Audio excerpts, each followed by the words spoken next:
Graça e paz, meus irmãos. Amém. Como eu falei, é uma enorme satisfação estar aqui.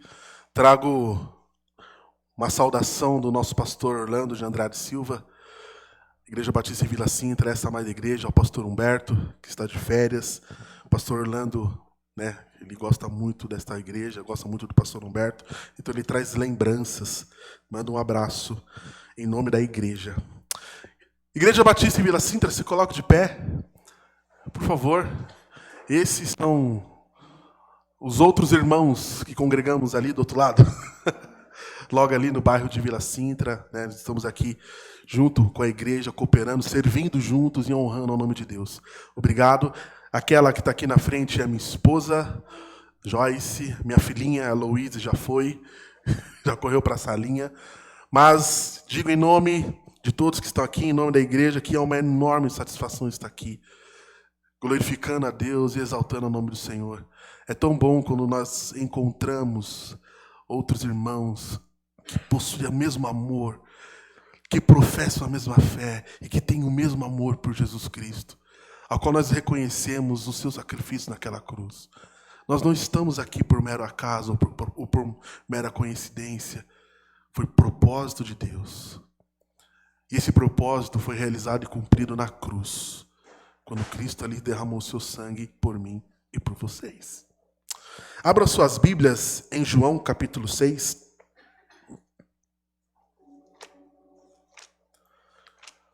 João capítulo 6, versículo 16 a 20.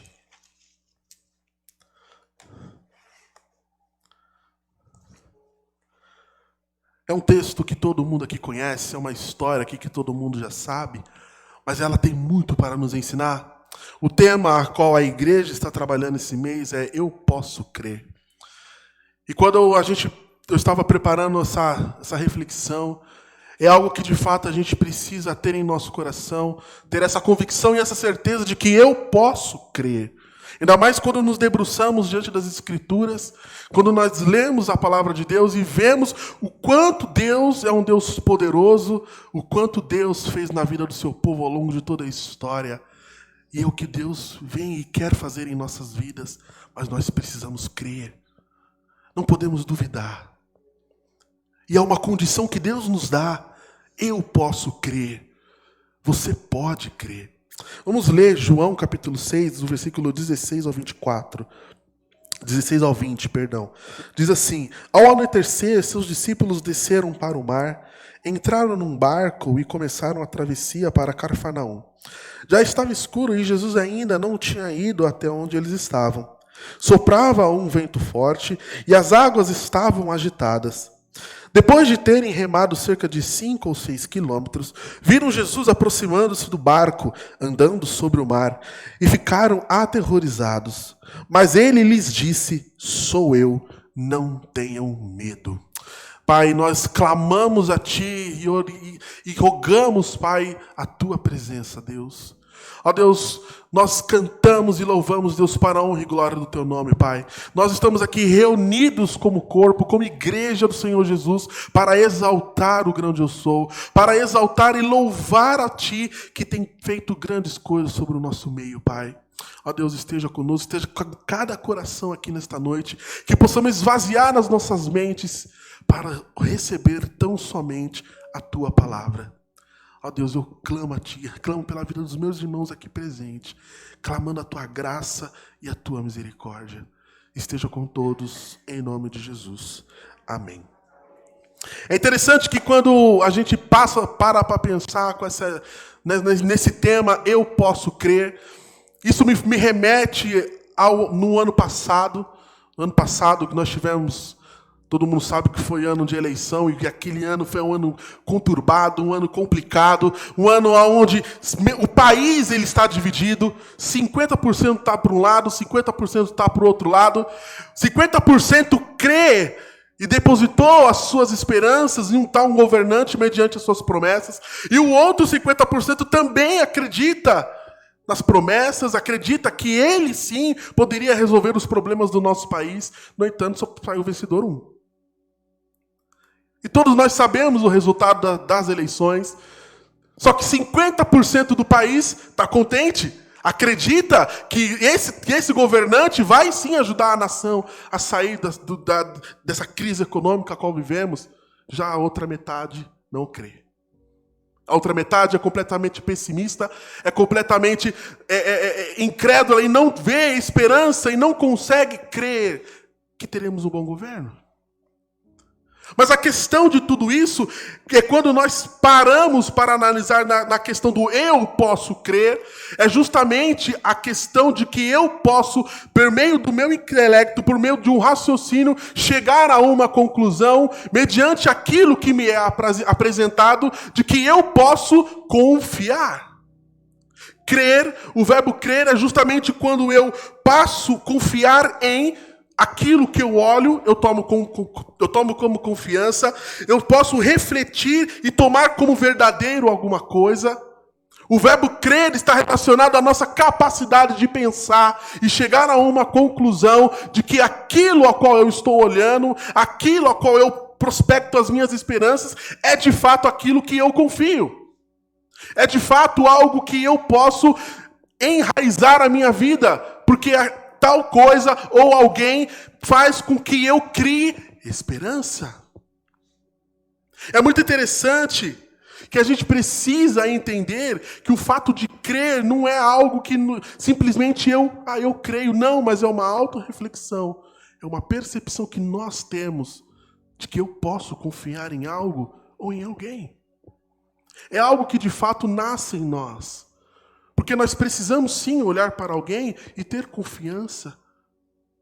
Mas infelizmente os homens nos decepcionam. Os homens, mais cedo ou mais tarde, irão nos decepcionar. Porque os homens são seres limitados e pecadores. Nós caímos, temos falhas, temos erros, somos instáveis, somos inconstantes. Então, quando depositamos a nossa confiança em alguém, quando nós plenamente, 100% confiamos numa pessoa, um dia essa pessoa irá nos decepcionar. Porque somos pecadores. E é justamente essa questão. A base da minha confiança, em quem eu projeto o eu posso crer. Em quem eu estou colocando a minha fé. Porque os homens passam, as circunstâncias passam, mas o eterno não passa. Deus, ele é presente em nossas vidas. Deus, ele é imanente, como eu gosto muito de pensar. O que é essa imanência? É um Deus que participa da nossa história. É um Deus que está ativo em nosso meio. Ele não é um Deus que simplesmente criou todas as coisas e saiu e deixou o mundo andar ao seu próprio curso. Muito pelo contrário, Deus, ele participa de toda a história. Ele é presente, ele se relaciona com a sua criação. Ou seja, comigo e com vocês. Quando nós nos deparamos no texto, João capítulo 6, eu gosto muito do evangelho de João, porque João ele tem justamente essa ideia de mostrar para os seus leitores os feitos e as ações de Jesus, os sinais milagrosos que Jesus realiza, para que possamos crer que ele é Deus. Isso está lá no evangelho de João, capítulo 20, versículo 30 e 31. Eu vos escrevi essas coisas para que vocês creiam que Jesus Cristo é o Filho de Deus. Ou seja, João, ele foi o último a escrever o seu evangelho. E João, ele é muito criterioso quando ele escreve acerca da vida de Jesus. João, ele não sai contando simplesmente os fatos de Jesus, mas João, ele escolhe a dedo algumas coisas, para que de fato marque e que fique claro quem é o Cristo a qual servimos. E que não haja dúvida de que de fato ele é o Filho de Deus. E que possamos crer que ele é o Filho de Deus. João capítulo 6, como eu falei, todo mundo conhece essa história, mas um pouco antes ainda de João capítulo 6, um pouco antes desses versos, nós vemos ali o Jesus realizando a primeira multiplicação de pães. Havia uma multidão e essa multidão não tinha o que comer. E Jesus fala para os seus apóstolos, tragam para mim Os 2 pães, 2 peixinhos, só isso que vocês encontraram? E de repente, aquilo se transforma em milhares e milhares de quilos de pão, de peixe, onde toda aquela multidão come e se farta e até sobra. E o mais interessante, que os 3 evangelhos, menos Lucas, mas Mateus e Marcos também retratam essa história. Cada um apresenta dentro de uma perspectiva diferente. Mas o que eu quero trazer é justamente depois o que acontece. Que Jesus ele vai ao encontro dos discípulos. Ele vai encontrá-los a outra cidade, só que os discípulos vão primeiro. Marcos fala o seguinte, que quando os discípulos viram Jesus, eles ficaram com medo. Mas eles ficaram com medo porque eles não creram e eles endureceram o coração deles, porque eles não creram que Jesus havia feito antes disso, que foi a multiplicação de pães. O relato de Mateus é mais interessante ainda, porque Mateus justamente fala que Pedro tentou ir ao encontro de Jesus. E Jesus fala, vem. Pedro então ele sai, começa a caminhar sobre as águas, de repente ele observa as coisas ao seu redor, as tempestades, e ele começa a afundar. E ele grita para o mestre, me salve, e Jesus prontamente retira da água e fala, homem de pequena fé. E Mateus ainda acrescenta uma parte muito interessante que não tem nos outros evangelhos. Depois que Jesus acalma a tempestade, os discípulos adoram a Deus e reconhecem que de fato ele é o Messias. E por que eu estou dando todo esse panorama? Porque nós precisamos entender a quem nós estamos servindo, a quem nós estamos depositando a nossa fé. A gente sabe que o mundo está um verdadeiro caos. A cada dia que se depara na internet, a gente vê jornais, a gente vê um monte de coisa, é uma notícia pior atrás da outra, e a gente fica pasmo com o que a gente vê. Nossa, como pode acontecer essas coisas? Como pode o homem fazer isso? Meus queridos, o homem é mau. Só que tem um ponto que a gente não observa, e a gente desconhece o limite da maldade humana. Quando a gente acha que aquilo que o homem fez é tão cruel, vai vir uma outra circunstância que vai nos deixar pasmo. A gente não conhece o limite da maldade humana. O homem, ele é mau.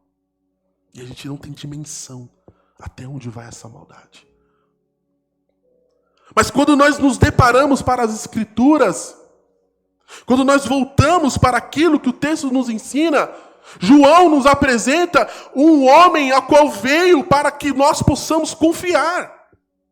Alguém que de fato assumiu a mesma carne que nós e diz que é possível continuar caminhando e atravessar a tempestade. A questão é que projetamos a nossa fé naquilo que não consegue se sustentar. Nós criamos alicerce naquilo que não vai nos dar fundamento. Plantamos as nossas raízes em areia movediça. Não nos fundamentamos na verdadeira rocha. Não cavamos profundo até encontrar a rocha. Porque estamos olhando as circunstâncias, estamos olhando as pessoas e não estamos olhando o autor da vida. Aquele que criou eu e vocês. Aquele que criou essa cidade maravilhosa, né? Aqui em Sabaúna é interessante, né? Você vê um monte de selva, árvores, sossego. Eu gosto disso. Eu tava conversando com... Eu esqueci o nome dele. Desculpa, Dorival, isso, o nome do meu tio. Dorival, estava conversando com ele. No meu trabalho, eu trabalho com vendas, então eu estava atendendo aqui em Sabaúna. Nossa, eu adorava vir para cá. Sossego. Paz. E de repente, no outro mês, eu estou lá no fervo da Zona Leste. Itaquera, sabe? Cidade Tiradentes, muvuca de pessoas. E eu estou aqui. Mas o que a gente tem que perceber é a grandeza de Deus nessas coisas, nas coisas que Ele faz. No sossego de Sabaúna e na agitação da Zona Leste. E a gente se fundamenta porque Deus, Ele é autor e criador de todas as coisas. A gente cria uma direção. A gente para olhar. De fato, Ele é Deus. Não podemos mais e não temos mais tempo para nos fundamentarmos naquilo que temos. Porque isso é passageiro. Hoje você constrói, amanhã você não tem mais. As pessoas estão se degladiando por coisas que amanhã a ferrugem irá destruir. Não sobrará mais nada. As pessoas destroem relacionamentos porque elas estão se criando e tomando como verdadeiro aquilo que não se sustenta. Aquilo que amanhã o tempo levou. Aquilo amanhã a sepultura levou. E nós precisamos olhar para aquilo que o texto nos ensina e o que João quer nos apresentar. João, ainda capítulo 6, ele fala o seguinte, que quando Jesus fez a multiplicação de pães, o povo comeu, o povo se fartou, depois o povo se retirou, Jesus foi para um outro canto, e quando Jesus chegou ali, foi para Cafarnaum, do outro lado da cidade, a multidão já estava lá esperando por ele. E a multidão pergunta, onde você estava? Nós procuramos o Senhor e o Senhor sumiu. E Jesus fala, vocês não estão me procurando, vocês não me querem, porque vocês viram os sinais. Mas vocês estão me procurando porque vocês querem simplesmente encher a barriga. Só forrar os estômagos. Vocês estão me procurando porque vocês simplesmente querem uma garantia de que amanhã terá pão novamente. Mas vocês não estão me procurando porque vocês não querem me conhecer. E depois João apresenta Jesus como eu sou o pão da vida. E quando Jesus se apresenta como eu sou o pão da vida, a multidão quer apedrejá-lo. A multidão não aceita. Porque a multidão não creu naquele que é o doador da vida. A multidão estava preocupada apenas em forrar o estômago. A incredulidade e a dureza dos seus corações não permitiram que eles enxergassem que o próprio Deus estava adiante deles. Na frente deles. E eles ficaram completamente, como posso dizer, eles ficaram com raiva, porque Jesus diz que eu sou o pão da vida. Porque eles queriam comer. Eles queriam garantir o de amanhã. Queria que Jesus permanecesse ali. Se Jesus fica aqui, então Ele é aquilo que eu preciso. Mas o crer em Deus, o crer em Jesus, eu posso crer, não é simplesmente o fato de que amanhã ou depois Ele vai garantir o sustento. O eu posso crer justamente é a certeza de que passe o que eu passar, Jesus Ele está aqui comigo, ao meu lado, me dando força, me sustentando, me dando sabedoria, me dando orientação, me dando discernimento, mostrando o que eu devo fazer e o que eu não devo fazer. O eu posso crer é justamente quando Ele nos dá a convicção de que quando eu dobrar os meus joelhos em oração para clamar a Deus, Ele vai inclinar os seus ouvidos e ouvir aquilo que está dentro do seu coração.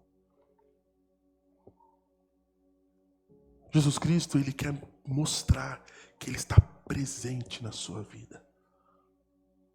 E que Ele está presente no seu dia a dia, no seu trabalho, na sua faculdade. O que você faz na sua vida, Jesus é presente.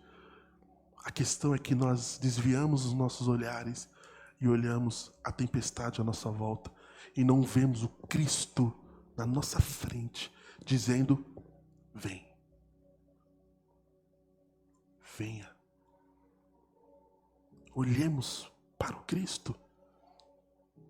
Olhemos para aquele que morreu e que hoje está vivo à destra de Deus.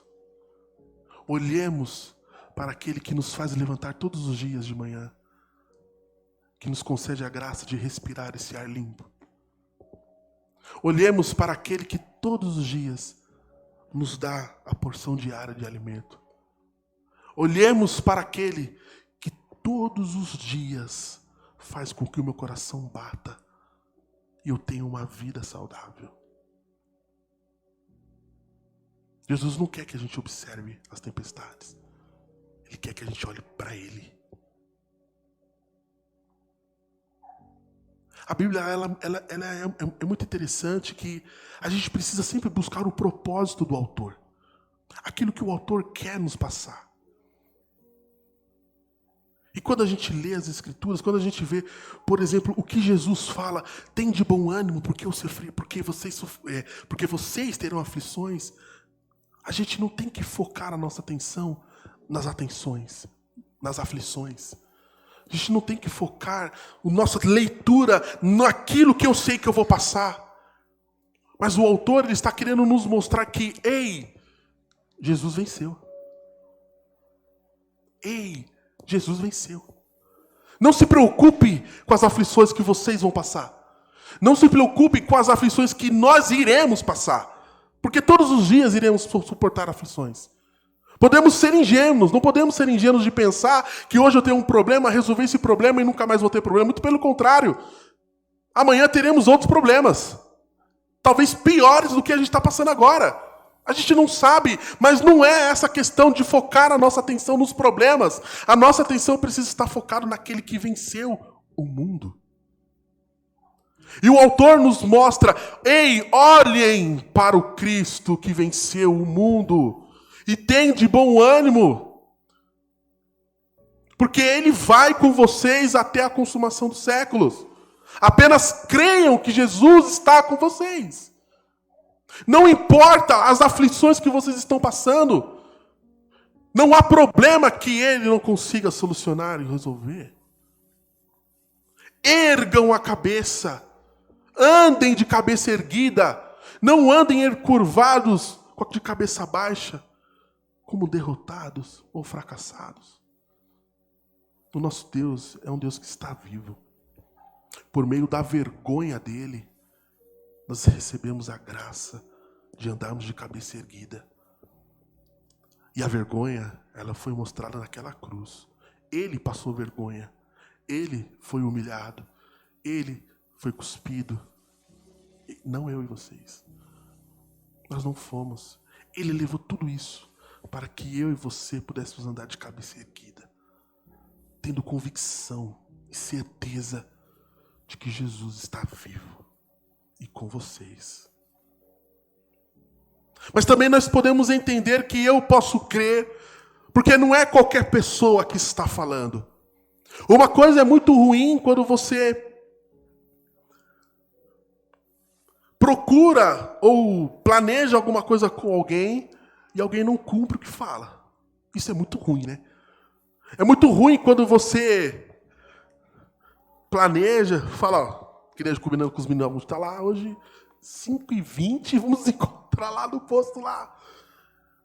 Se alguém chega muito atrasado, 5h40, 5h50, 5h50, ei, cadê sua falta de compromisso? Você não tem palavra? É muito ruim. Agora pensa alguém que te promete alguma coisa e não cumpre aquilo que diz. A gente se frustra. A gente fica chateado. A gente olha para essa pessoa e fala, nunca mais confio nela, porque ela falhou comigo. É ruim isso. Pois justamente a gente deposita a nossa confiança naquilo que não se sustenta. Mas justamente nesse texto de João mostra que aquele que diz é de fato aquele a quem eu posso verdadeiramente confiar. Voltando para o Evangelho de Mateus, onde Mateus também conta essa história, só que ele retrata Pedro. Jesus falou, vem. Vem, Pedro. O problema não foi a palavra de Jesus, o problema foi o próprio Pedro. Pedro, ele começou aí, estava até bacana, caminhando, mas de repente ele começou a afundar em suas próprias dúvidas e ressentimentos. E quase se afogou. Mas o mais interessante de tudo isso, mesmo a gente duvidando, mesmo a gente olhando de todas as circunstâncias, mesmo a gente não confiando naquele que me diz vem, a gente afundando, ele vai e nos resgata. A palavra de Deus, ela é fiel. Números diz que Deus, ele não é homem para que minta. nem filho do homem para que se arrependa. Quando Deus fala que vai agir, Ele age. E quando Deus fala que vai cumprir, vai cumprir. Então nós podemos crer porque não é simplesmente o pastor Felipe que está falando. Nós podemos crer, não é porque nós, seres humanos, porque estamos falando, porque nós temos a garantia do próprio Deus que nos garante que vamos. É o próprio Deus que nos diz que aquele que crer em mim tem a vida eterna. Ou seja, é uma certeza. Creu no Senhor Jesus, você tem a vida eterna. E ninguém pode arrancar isso de você, porque não é obra nossa, é obra do próprio Deus. Por isso que Ele mesmo garante aquilo que Ele fala, porque é Ele mesmo quem cumpre o que fala. As promessas de Deus, aquilo que Ele diz, aquilo que Ele nos ensinou e nos mostrou, vai acontecer sobre as nossas vidas mais cedo ou mais tarde. Menos dia ou mais dia. Deus não tarda, tá, irmãos? Ele vem na hora exata. E no momento a qual Ele entende que é o momento certo. Deus não tarda naquilo que fala. Às vezes podemos pensar que está demorando, né? Nossa, está demorando demais. Eu estou tanto tempo assim. Me dá uma solução. Calma. A calma é um problema, né? Esperar que é um problema. Mas é justamente nessa questão é que Deus quer ver até onde vai a nossa fé. Será que iremos de fato esmurecer? Será que iremos de fato questioná-lo? Será que iremos de fato colocá-lo à prova? Colocando em xeque a sua palavra? Será que de fato nós cremos que o Deus ao qual nós servimos é um Deus fiel e Ele cumpre as suas palavras? Quando Jesus disse para Pedro, vem, Pedro só tinha uma única coisa para fazer, crer. Que ele não iria afundar. Mas ele duvidou. Ele não ouviu, ele não se atentou em quem disse para ele crer, para ele vir. Pedro se dispersou. Pedro olhou para as nuvens. Pedro olhou para os raios e trovões. Pedro olhou para os mares agitados, as ondas que se davam contra eles. Pedro olhou para tudo, menos para a voz de Jesus. E a partir dali ele afundou. Às vezes a gente afunda porque a gente não ouve a voz de Deus. E isso faz com que a gente se torne incrédulo. A gente endureça o nosso coração. E que isso não nos permite crer que Deus é conosco. E o mais interessante de tudo isso é que Jesus estava na tempestade. Ele acalmou a tempestade depois. Mas ele estava na tempestade. Às vezes, podemos entender que Deus tira de mim esses problemas. Não, Ele não vai tirar. Ele vai estar junto com você lá.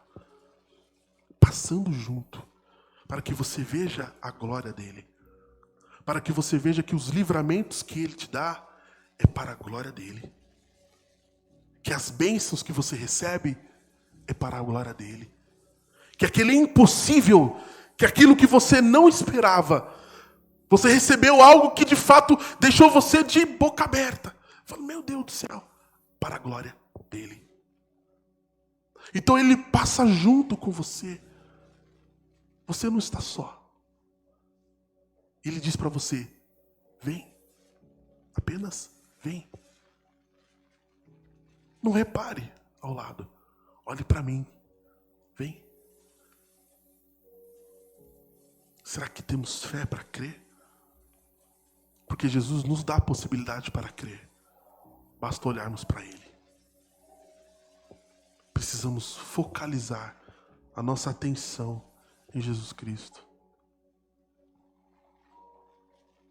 Não adianta pensarmos que a nossa vida será fácil ou que será algo que a gente tira de letra, porque não vai ser. Não podemos pensar que nós podemos enfrentar a vida sozinhos. Não podemos pensar que a gente é autodependente em nós, que a gente é autossuficiente, né? Não, eu resolvo tudo sozinho. Eu realizo as coisas tudo sozinho. Eu tenho capacidade para fazer tudo sozinho. Não podemos ser ingênuos a esse ponto. Não podemos pensar que nós conseguimos fazer as coisas por nós mesmos, porque nós iremos afundar. Estamos nos fundamentando naquilo que é insustentável, que somos nós. Nós não nos autossustentamos sozinhos. Somos frutos da graça de Deus. Somos frutos da misericórdia de Deus. Não porque eu mereço ou porque cada um de vocês merece. É por amor de Deus. E a gente precisa olhar para o amor de Deus como algo que de fato a gente não merece. A graça de Deus é algo que a gente não merece. A misericórdia de Deus é algo que a gente não merece. De fato, Deus ele tem todos os motivos para acabar com esse mundo assim. E ele não deve satisfação para ninguém do que ele faz. E ele tem total direito disso. Diante da sua justiça. Mas ele não faz porque ele é misericordioso. Ele é um Deus bondoso. E nessa noite, ele está de braços abertos para que você creia que ele é Deus na sua vida. Ele quer que você creia. Quando a gente abrir os nossos corações, nós testemunharemos o poder de Deus. Às vezes a gente precisa entender que a gente passa por certas situações, porque por meio dessas situações que a gente passa, outras pessoas irão ver o poder de Deus sobre a sua vida. Às vezes a gente se depara com um momento que a gente não sabe, de fato não sabe lidar. Mas a nossa vida e a nossa experiência vai servir de testemunho para outras pessoas, para que elas também possam crer. É por isso que nós devemos estar animados. Precisamos, de fato, andar firmes, andar alegres. Salmo 23 é um salmo que todo mundo conhece, né? Quem conhece? Quem levanta a mão? Diz, o Senhor é o meu pastor. Existe uma outra tradução que fala, de nada terei falta. O autor está justamente pensando que o Senhor é o meu pastor. Mesmo que em tudo me falte, nada me falta, porque o Senhor é meu pastor. Pode me faltar tudo, mas eu tenho tudo, porque o Senhor é comigo. Queria chamar os meninos, as meninas, novamente. Nós precisamos crer e precisamos entender o fato de estarmos aqui. Precisamos entender de fato por que nós professamos a fé em Cristo Jesus. Nós cremos num Deus ressurreto. Nós cremos em um Cristo que está à destra do Pai nesse exato momento, olhando a sua vida e seu coração. Nós cremos em um Deus a qual de fato sabe e sonda o seu coração. Mas não é como forma de punição, ou como forma de bisbilhotar, né? Porque Deus é bom. E Ele sabe o que está te incomodando nessa noite. Ele sabe aquilo que de fato está tirando seu sono. Ele sabe o que de fato te faz chorar, noite após noite. Deus conhece. E nós precisamos crer que Deus ele é bom. O tempo todo. E o tempo todo Deus é bom. Feche seus olhos. E reflita. Reflita se de fato o meu coração crer no Senhor Jesus. Se de fato o meu coração está depositado as minhas esperanças em Cristo. Se de fato eu creio que Jesus é o meu Deus.